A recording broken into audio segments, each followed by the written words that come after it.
भाई साहब मियाँ साहब कह रहे ने कि मैं लत्त मार के दरख्त ढा देना ते हुण प्रैक्टिस जिहड़ी ओह करन लगे ने। आ दरख्त असीं लसूड़ियां दा तोड़ना भाई ते असीं आ लसूड़ियां दा दरख्त तोड़ना है ते मैं मियाँ साहब नूं कहा मियाँ साहब लत्त मार के इहनूं सुट्टो जरा। लत्त दे थल्ले ना दरख्त दे थल्ले ना सरिया लाया। अच्छा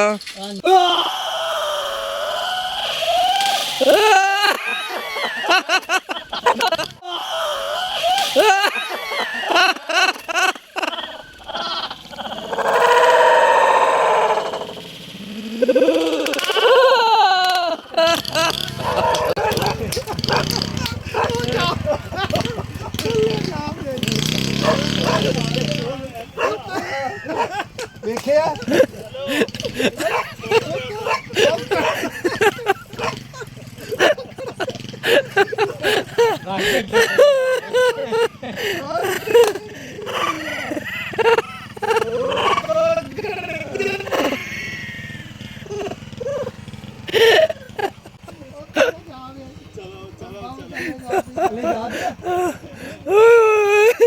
मियाँ साहब मियाँ साहब ने ना दरख्त वाकई तोड़ दिता।